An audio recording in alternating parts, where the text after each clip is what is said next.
Alhamdulillah, wassalatu wassalamu ala rasulillah, amma ba'd, assalamu alaikum wa rahmatullahi wa barakatuh. So guys, today I have my brother with me, actual blood brother, as in, if we were to both bleed right now, it would be the same blood. Mine's a little bit different. Okay. I have some fizzy drinks in there.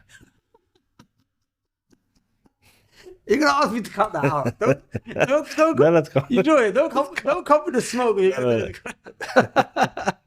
Hey guys, this is Ustadh Saad. Just to give you guys a quick introduction, Allahumma barik, founder of the Arabic Code Academy, which actually is something that you founded over a decade ago.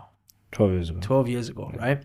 And teaching people how to study Arabic. And one of the things that I love about what you're doing, Akh, is that you're teaching people to learn Arabic specifically in the context of being a student of knowledge. Yeah. Break this differentiation down, because doesn't everyone teach an Arabic course so that people can become students of knowledge? So what makes yours different? Okay. طيب الحمد لله والصلاة والسلام على رسول الله وعلى آله وصحبه وسلم. أما بعد السلام عليكم ورحمة الله وبركاته. So if you look at the spectrum of people when it comes to learning Arabic, people have different reasons.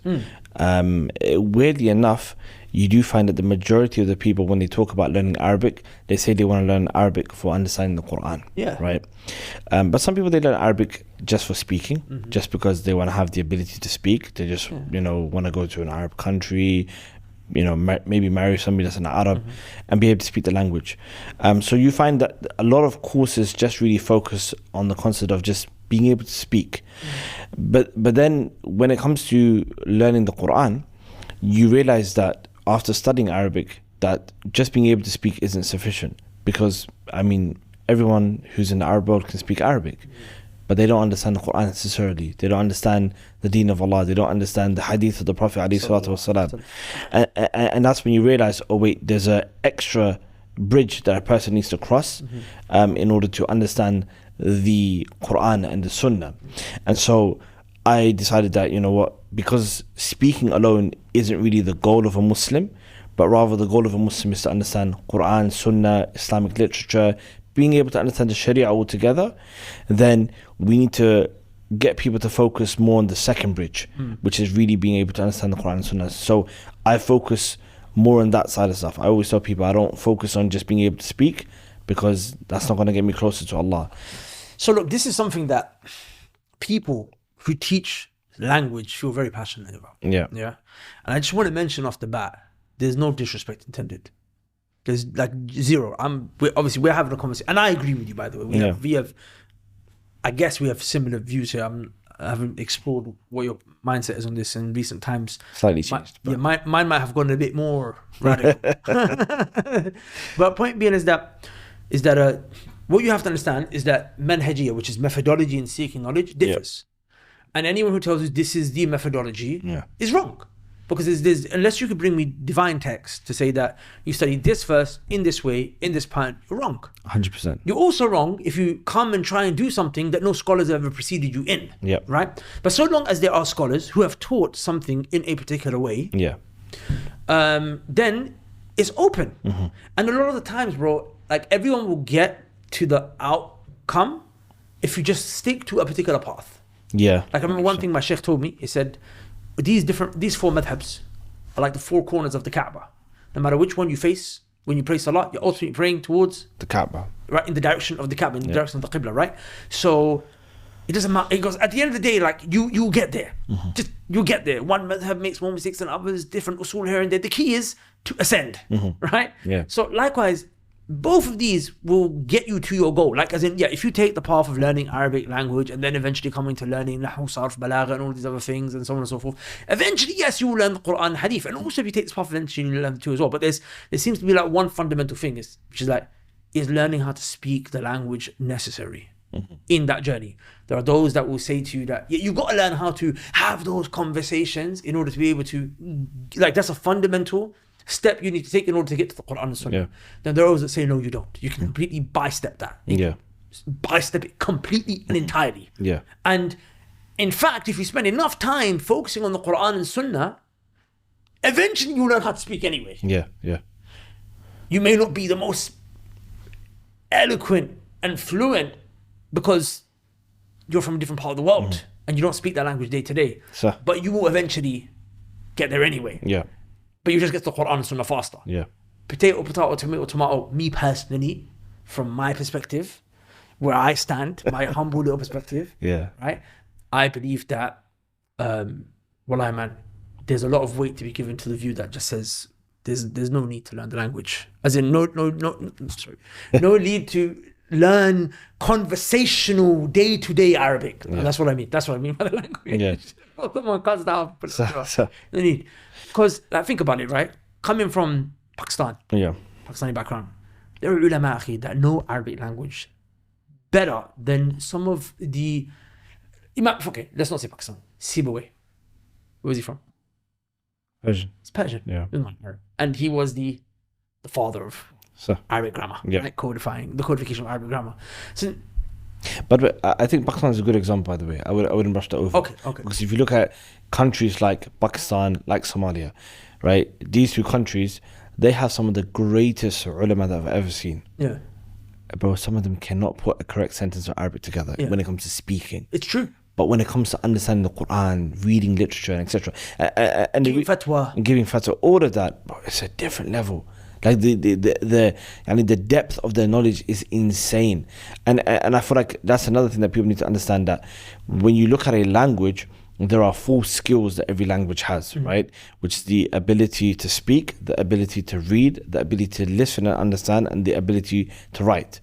But if you can't do one, it doesn't necessitate that you can't do the others, right? So if you're unable to speak the language, doesn't mean you can't read literature and understand. It doesn't mean you can't listen to people talk and not understand. It doesn't mean you can't write and give a fatwa. It just means you can't speak. You're just not eloquent or well versed in that particular. It's habitual. In Pakistan, if you go there to study Shariah, right? If you go to study, people speak Urdu. Yeah. They don't speak Arabic. Exactly, yeah. So when you learn Arabic, you need to learn that which is going to take you to understanding the deen. Yep. Right? Yep. It doesn't really matter if you know how to say electricity, kaharba in Arabic or not, because you're never going to say, you're going to say escalator. The electric escalator. Like, you know? So. Do you know what I'm saying when it comes to talking about the escalator? Like, point being is that it's it's true. Like, even at this point, there was a brother, we were talking with one of our teachers, and he was trying to prove how studying this particular Arabic curriculum is better than some of the other books or curriculums that are out there. And this book is very specific in terms of language, where it focuses on very specific details, like, for example, how to say a door handle or a doorknob, right? And the Sheikh looked at him and said, why on earth am I ever going to need it for the Sharia? Like, why am I going to ever need to know or teach my kids how to say a door handle? One might argue though, but what if you need to give a fatwa and you're researching the fatwa of the ulama, or you need to study a fatwa and the fatwa happens to mention door handle, you don't know it? No, look, generally speaking, if you find the odd word that you don't know, you can research and find out. Right? You can find out. But in the sense where it's I may be wrong on this, but if my memory serves me well based upon our conversation, I don't think the word door handle or doorknob is mentioned in the Quran and the Sunnah like that. Does it make sense? There are sometimes in the Arabic language you do find abbreviated it might be there might be, but there are general words that are used, but they also consist of things like door handle or etc. stuff like that. But look, at the end of the day, to understand the Quran and the Sunnah, which is your main purpose, right? There's another thing that I always tell people, is that speaking Arabic is one thing, and then learning the technical words of the Sharia to understand the Sharia is another thing, right? It's like, for example, I'll give this example, right? So day-to-day English, we know how to speak and etc.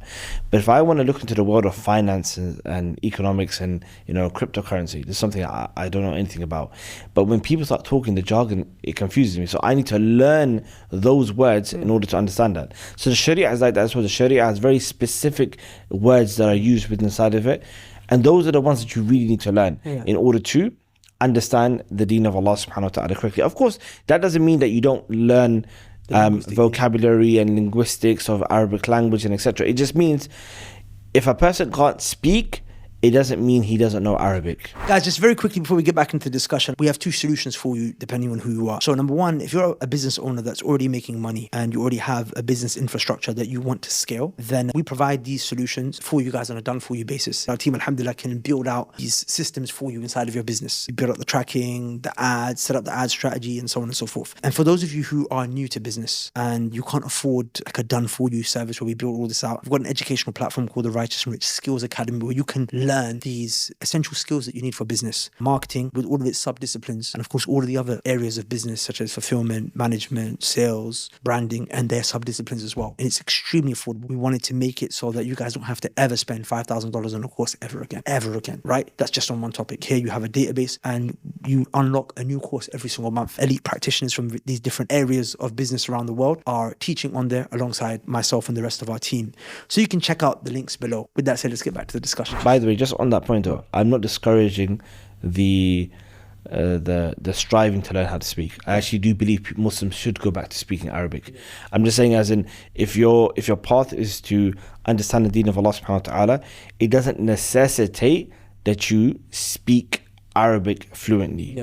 That's what I said at the beginning. There's no one's being shamed here in any way, shape, or form, right?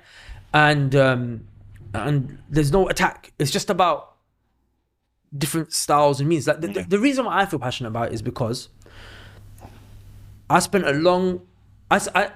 about 6 years studying Arabic before I could actually start reading books, right? Whilst living in the West. And I went between these two methodologies. I started off studying the Ajami way, which is the way of the foreigners, i.e. the way where you learn the morphology, sarf and grammar first, where you don't even know what the word means necessarily, but you just start to learn rules and patterns, and eventually you learn how to use a dictionary, then you can start building things up and whatever have you, right? Which I know sounds so foreign to some. I can understand those who didn't study that way, how that sounds so insane. I really get it. But there's a whole manhaj in like, is it majority of the Muslim world? Is this non-Arab? But like there's a manhaj, and that is studied, and scholars have been produced for centuries on that, right? Then there's the other way, which is let's go to Egypt, let's learn how to speak, hiwar, speak, you know what I'm saying? And have conversations. So I jumped between both of those, and my journey got stretched. It got heavily stretched. And because when living in the West, I don't have anyone to practice with. I don't have anyone to speak with. And it just. By the way, that's also a very important point. The reason why you do find in these other countries that some of the mashayikh, they know Arabic so well but they can't speak, is because there's no environment for speaking as well, which is key. And that's the thing. I remember many times we said, okay, we're gonna have a WhatsApp group, we're only gonna talk in Arabic, or we're gonna a day of the week or an hour, we're only gonna speak in Arabic to each other, right? It just didn't happen. It just didn't happen. And then I remembered that, you know what? I actually was understanding, like, as in, I'm trying to have conversations based on what I should buy and what I should do and where I work and what's the weather like today and, you know, how I'm feeling. And I'm trying so hard, but I've got no one around me to maintain that which I'm learning. I said, back when I was studying that Nahu Sarf, that Paki stuff, in the Paki way, right? The Pakistani way. It's not Pakistani, by the way. I think probably Persians came up with it first, right? This Farisi way. The Ajami way, the foreign way, they were the foreigners. But it's like going that way, I was actually growing so much more. Like I remember, because the whole thing was based around, look at the ayah in the Quran, do the Arab, okay, this is this, and I was starting to build up Arabic vocabulary from the Quran, Hadith, and I was actually dealing with the Quran, Hadith every day. It was a bit more technical. There was less flavor at the beginning in there. Didn't really even understand like where this is taking me. But I was learning how to use a dictionary. I could go get a word. So I actually remember our sheikh at the time, who by the way himself used to teach that traditional Arabic way, which is, you know, language and whatnot. He said, well, just grab a book and go for a dictionary and force yourself to read. And what helped me there was the little Arabic stuff that I had. And I was like, you know what? I can read this book. It takes me long to read a page, But I understand that's a fi'l. I understand that's a what? Ism. I understand the difference. That's a fi'l madi. Like even like that's a fi'l amr. I'm starting to understand. Okay, this is marfu'. This is mansub. Okay, cool. And the things that are marfu' are always either mubtada or khabar. So. But don't want to get confused. It gives me context. Like, okay, so then that's what this word might mean. Okay, that's mansub, right? But that's got a fatha. So then that means that if a verb came before it, then this must be the thing to which the verb is done. You start putting it together. And I was like, you know what? This is a bit long, it's a bit technical, but I'm actually making progress with regards to this right here. Yeah. So I remember I connected with one of my mashayikh in Egypt. So. Sheikh, look, brother, I've never even finished Al-Arabiya to be any dig.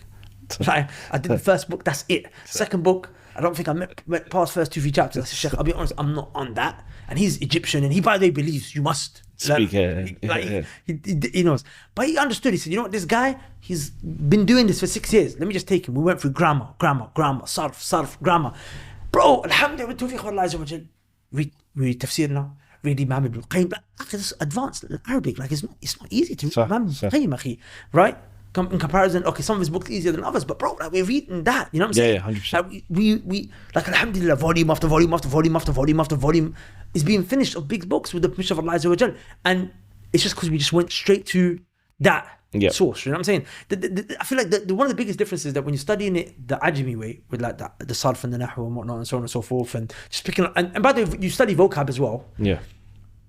At the beginning, you feel like you make progress a lot slower because you don't understand anything. It's just principles and concepts, and eventually you start put sentences together, right? The other way you feel like there's progress because I just, Ismi Imran, right? هذا أخي هو مهندس, like this is my brother, he's an engineer. Like, you feel like, I just had a conversation. So I feel like you feel like you make progress, but here it's a bit longer. What do you think? Yeah, it's I think that's 100% correct. I also believe the concept of even taking the Ajami way approach can be very confusing for the masses, because I feel like people are so accustomed, even by virtue of just generally speaking, how you normally learn a language is you learn words first, right? You learn asma, you learn basic vocabulary, and that's how you move on. So that's why I realized a better approach to give to people is get them heavily thrown into the whole grammar stuff, get them thrown into it, but just start off with some sort of vocabulary or some sort of mufradat, some sort of words that you've memorized, that you've understood, that are very basic, and it's a small amount. And that's only because at the end of the day, grammar cannot be applied except with words. Yeah, of course. Yeah. And so the process will become complicated for people if they don't understand the words in the first place. And so I just believe, look, whatever the case may be, I'm not saying study all the Bani Yadayk or study the Medina books or do all the every single book that's out there, but just take some sort of vocabulary. Take something that's so you're able to understand there's something called ism and there's something called fi'l and harf, and these are some of the words, and now move yourself into the grammar side of stuff, and that will allow you to just kind of start piecing everything together. No, what is it? Because my syllabus. Yeah. You want me to talk about from the very beginning? Just an overview, like in the sense of, like, is there? Do you have conversational Arabic? How much of it do you have? Okay. Like I said, by the way, it's never completely one or the other. Like in case we're making it seem like no. Every country you go to, Pakistan, but it's just India, you do more of the other. Morocco, Egypt, Saudi, Mauritania, every country you go, they have a completely different curriculum. Everyone sees the process completely different. So, like you said, there's so many paths. It's just about reaching It's just that the one that became most popular is the curriculums that are in Medina or Egypt, because most people have gone to Medina and Egypt and come back. That's not necessarily because they're the best. Yeah, right? I don't know, but even within Egypt, when you go to different madaris, Marrakech, different schools, bro, sometimes they have heavily focused just on grammar. Like they'll tell you, like, well, I did a lot of grammar. That's literally what our focus have been on. We didn't really do a lot of speaking. And then other places, like, no, they're just going to speak and go through this process until they've done a year and a half, and then they study grammar. And so it's like, I find that some people, they come back from Egypt and they can speak so well. It's like, let's study grammar now. Like, do you know what ism fi'l harf mubtada? Nah, I don't really know what that is. And just to give you an example, the benefit of that is because, like, actually, I've had conversations with brothers that have been there for like a year or two, and then it's like, Allah, they can speak better than me without a shadow of a doubt, right? But then it's like, but they can't read a book of Shariah. They can't pick up a book because. But that's for a very specific reason, though. It's because the vocabulary of the Sharia is very different. Right, that's what. That's what. So they have to be taught that bridge. Yes. Which is what I feel like people should focus on. Yeah. Because that's more important. Yeah. Yeah. So you create that bridge for them. That's what I'm focusing on. So the curriculum is very simple. It's not difficult. It's very simple. All it is, at the beginning, we start off by taking particular vocabulary around day-to-day routines, right? So just to kind of get people to familiarize themselves from the day-to-day routines in English, and in Arabic, just find those words as well. Is it like a Medina book type of approach? No. It's just, it's not, it doesn't, there's no name for it. It's just literally, look, take some vocabulary, some basic vocabulary in basic aspects of your day-to-day routine, your day-to-day life. And now, let's start to elaborate that further with some of the Shariah-based terms, okay? And now, let's try to piece them together in fragments, okay? So not in an entire sentence, but in combinations of ism and ism and a fi'l. So noun, verb and a verb. Noun and a verb, okay. Stuff like that. So now we're just trying to piece things together based upon grammatical rules now, okay? Because... Can you give me an example? As in how that would take place? Yeah, like what are the words, and then how do you connect to the Sharia? So very simple. Like let's just say we're looking at things, for example, in terms of studying, right? So we learn words like qalam, kitab, maktaba. You learn words like this. Which mean? Qalam means pen, kitab means book. And so we take words like qalam and kitab, and now we'll just try to formulate them into very small sentences, right? Yeah.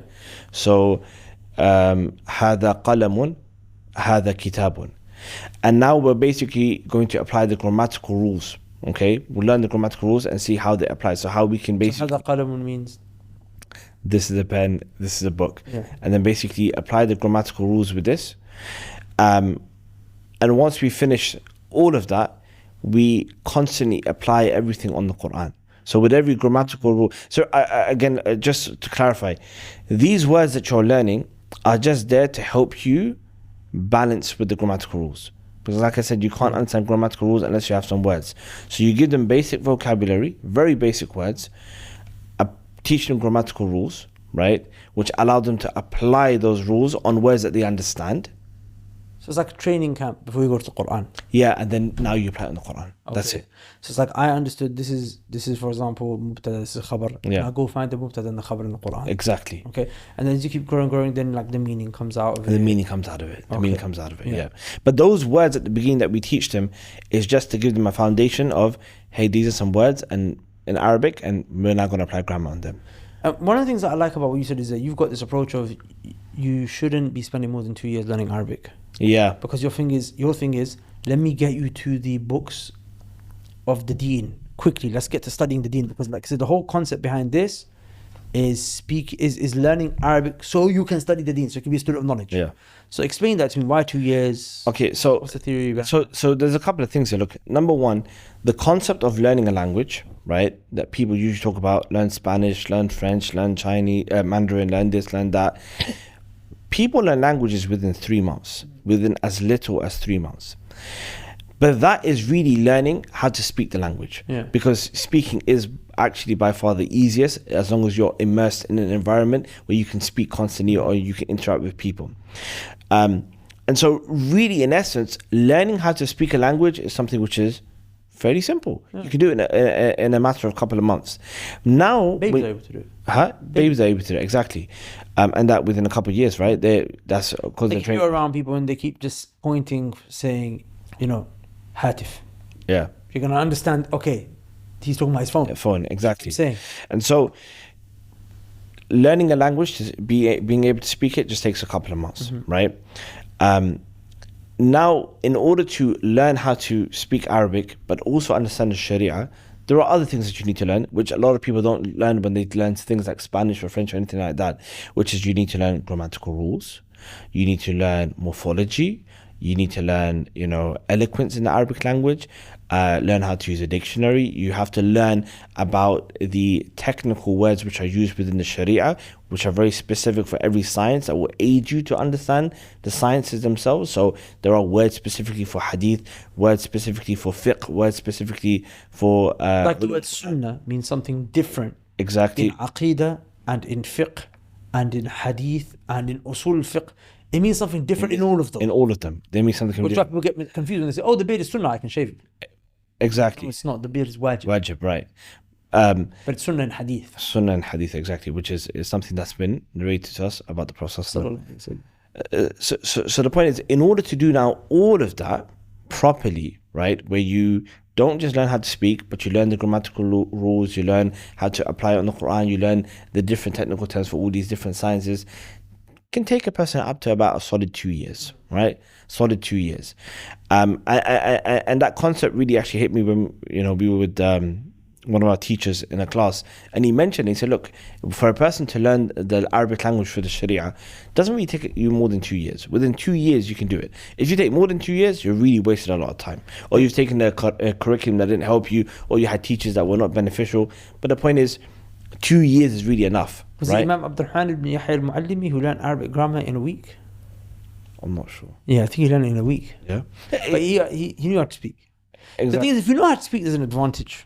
Yeah, of course. One thing I don't get is that, people who know how to speak, like Egyptian, okay, it might not be Fusha, whatever have you, why they are not studying Arabic, grammar and sarf. It's like, bro, you've got the foundation already. So, yeah. So it's, so it's like, look, in all honesty, if you want to build that bridge for you to understand the Quran, have khushu' in your salah, understand the deen better, and etc., honestly, it doesn't take you more than 2 years of just putting a decent amount of effort in the Arabic language. And I'm not even talking a lot. I'm talking about maybe an hour a day, right? Or even 45 minutes a day. That's another thing about in terms of managing your time for studying Arabic and etc. But a minimal amount, do it across 2 years. Two things are very important. You have to have a competent teacher to help you in that process, and obviously a curriculum that actually works as well. And as long as you do that and you take the help of Allah, bro, a person will get it. So one thing that really helped me to show you it doesn't take long. So actually, I was dabbling around the Arabic language for like 6 years, right? I was just getting long. It was getting really long. Yeah. I just want to get it now. Just jumping from curriculum to curriculum, being in a country where Arabic is not really studied. Sorry, Arabic is not spoken. So it's hard, right? So I found a sheikh that I could do classes with online. We still study with the sheikh today, alhamdulillah. And I think we did 4 or 5 classes a week for an hour. I finished the book and I was like, you know what? That was nice. Now 4 or 5 weeks is a bit intense, right? Yeah. Hour every day and then you got homework. I was like, I saw the progress I just made. I said to the sheikh, I want 2 hours a day, please. I just want to rinse this Arabic thing. So we went through 6 different books, right? 6 books in like 3 months. Yeah. 2-3 months. Books. Just through it. And just they want small books. They were like that required a lot of intense grammar and sarf. Yeah. Like Pasqatul Nada. Yeah. Pasqatul Nada. And bro, just finished it. Like, then it was like, okay, Sheikh, I spent 6 years trying to get this. Can we please put pause on this? I didn't come back to it for a year. Yeah, for a year. I said, Sheikh, let's just start studying some aqidah. And I just started going for it, you know what I'm saying? The point is you can speed up the process. Yeah, 100%. As long as you take that foundation in the beginning, the doors of the Sharia open. And one of the things that I feel it really, really helped me, and I was actually one disbeliever who was giving a TED talk about how to learn a language. I don't know, maybe you showed me the video, Goulet showed me the video, or I came across it myself, I don't know, but something like that. And the guy was saying, you will not learn a language until you immerse yourself. And he goes, you can learn a language within 6 months if you immerse yourself. Yeah. So he goes, immersing means just read it, listen to it every day. Yeah. Speak it, try and learn it every day. Put yourself in that environment. Yeah. He was like, even if you don't know like what these words mean when you're listening to them, he goes, the brain has the ability to understand based on tonality and based on some kalam you were saying, sentence structure. It starts to understand sentence structure within a particular language. And it's true, like if a guy keeps talking, you understand, okay, that's like a doing word. I feel like it's, you find that people have the ability when, if you give someone a singular word in Arabic and they try to make a jam out of it, because they've heard so many different, they'll be able to pick it, they'll be able to do it. Like, to the point where sometimes I'm like, I can come up with the plural of a word, jump taksir. Yeah, without knowing. And I never heard it. I'm like, yeah. It sounds like that. okay, just you know what I'm saying? It's going to be this or that. Because you just get to familiarize yourself with the language. It's something that's hard to translate in words. But it's just, trust me, it's there. When I heard it, it was a disbeliever who said it as well. I was like, you know what? This guy looks intelligent. He's on TED Talks, so let me try it. And I remember I messaged Ustadh Yassin. I said, just tell me who to listen to. He said, Sheikh Abdul Salam Shoy, listen to. Fiqh, right? Umdatul Ahkam. Yeah. Start going through it. I understood 50% of it. Yeah. Okay, 2-3 months passed, 60%. 7-8 months, 80%, 90%, 95%. Like just that's it. And then that's all it is. Just listen, learn the grammar every day, force yourself to read. Get a dictionary close. Like that would be my fault. Listen every day, right? Listen every day to a sheikh explaining a particular book. It's got to be basic, but it can't be advanced, right? Like Sheikh Abdul Razak Badr is great to listen to. I think. Yeah, he's great to listen to. Like nice and slow. Nice, slow, and simple. Yeah, right. English, Arabic, and then just listen to that, and then try and read those same books. Yeah, and then at the same time you learn Arabic grammar and whatnot and so on and so forth. And dua, man. Yeah, by the way, this issue of dua, it's really big. I've been really trying to push it a lot recently, just reminding people. I feel like even me, to be honest, sometimes when you study a language for long enough, you focus yourself around languages, you feel like it's got nothing to do with the deen. But when you realize, when you study Arabic for the purpose of understanding the deen of Allah subhanahu wa ta'ala, this becomes a religious action. Right, it's a religious path that you're taking, and if you want to be able to attain this, you have to remember it's in the hands of Allah subhanahu wa ta'ala. It doesn't make sense for a person who's studying Arabic not to do two things: that every day you're not making dua to Allah to open the doors of the Arabic language for you, and number two, that you're not celebrating every single win that you get in terms of knowledge of the Arabic language with shukr. By showing gratitude to Allah. Like every day, if you memorize 2 new words, or you're able to read another sentence, or you're able to, understand something that you heard, that deserves shukr. It deserves gratitude for you to say to Allah, to show an action of gratitude through sadaqah, or, praying qiyam al-layl, or visiting sick, or whatever it may be. And Allah will increase you. As Allah mentioned in the Quran, right? If you show gratitude to me, I will increase you. And I think those two are vital. You gotta ask him, you gotta beg him, you gotta knock on that door, and at the same time show gratitude. It's true, man, because if you're devoid of that spiritual aspect, you might even grow in Arabic, but you won't get the fruits of it. There was a conversation I was having with a brother on my Instagram the other day. It's funny, he messaged me, he goes to me, "You're a Safi." Okay. That's how the conversation started. So nice. Yeah. You're dim-witted, basically, right? You're dim-witted. And I just looked at his message before that. It was a long message telling me, bro. I think he was looking for a job. He was like, Akhi, I've gone in on Arabic. Alfiyat ibn Malik. It's like, I've swallowed it. Like, he's telling me he's gone deep into the Arabic language, right? So suddenly he messaged me going, "You're Safi. You're dim-witted," because of a video when we were doing the Righteous and Rich Skills Academy launch, right? So I messaged him back. And in my response back to him, I made a mistake. I made a mistake in the Arabic grammar, in the language, right? Yeah. So he responds to me, and he goes, "Wallahi." He goes, "Wallahi." No. He said, "Ana uqsimu billah, a'rifu annaka jahilan bil-lughati al-arabiyyah." He goes, and he started laughing. He goes, "I swear by Allah, I know you are ignorant when it comes to the Arabic language." And then he's going on, right? So I messaged him back saying, "Wallah, you would have made a great teacher then, if you weren't so condescending and patronizing." You know what I'm saying? You know what I'm saying? Like you would have made a good teacher. So, because number one, mistakes. Everyone makes mistakes. especially a person who's dyslexic. Like I make mistakes in English language, but of course I make mistakes in Arabic language. You know what I'm saying? So he said that now. Yeah.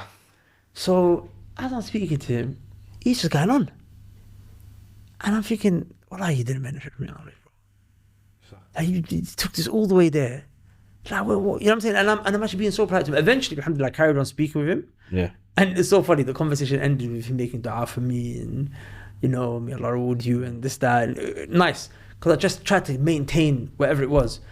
But when I was actually very shocking at the beginning, like a person who's gone, he studied with the ulama in certain countries, and Arabic to that level, and bruv, just. Yeah, that's people don't realize, people that dive deep into, some of these sciences within the Arabic language, and they just lose themselves. There's a reason why throughout time scholars have always mentioned one thing about losing yourself with the Arabic language, that it's like salt. Yeah. With salt, you need a certain amount of salt for food, right? Without it, Arabic grammar, right? Yeah, with Arabic grammar. And so without the salt, your food's not going to taste nice. You put too much in, it's going to be too salty. Yeah. And people do that with Arabic grammar as well. They take so much. It's like, bro, you can do this kind of i'rab, but do you understand what Allah's saying though? Like, do you know how to implement what Allah's saying? And that's the thing. Like, you understand the words, but like, do you understand it? Yeah, like, does your qalb like reflect upon it? Do you get khushu' when you hear those ayat? Yeah. Or is it just like, it's marfu'. That's what it is. But the mushkil is, man, it's just, like I said, if that shukr is there and the submission to and also a competent teacher. Yeah. I believe one of the biggest problems is teachers. I would have dived so deep into this, but I feel like time's running out. Yeah, sorry, I've got signal saying time's up. Yeah, teachers. So competent teachers. That I also believe that's a very important topic which we can explore inshallah next time, man. So look, guys, inshallah, Ustadh Saad, he's got the Arabic Code Academy, and there are many brothers, mashallah, tabarakah, and sisters who have learned and studied, and I think you even taught them tafsir as well, right? Of Surah Maryam and stuff like Yusuf, yeah. And Surah Yusuf. Like getting to a point where you've learned enough so you could start understanding, like, tafsir and technicalities of the Arabic language shows that there's progress. And that was, I think, just after like a month course, if I'm not mistaken, right? It was 3 months, but we did it within 1 month. 3 months, but you did it in 1 month. Yeah. So check it out, the link below, inshallah ta'ala, the Arabic Code Academy. I think you guys will really, really, really benefit, inshallah ta'ala. Barakallah feek, man. Feek, barakallah. Inshallah. With that said, subhanak Allahumma bihamdik, ashhadu an la ilaha illa anta, astaghfiruka wa atubu ilayk. Assalamu alaikum wa rahmatullahi wa barakatuh.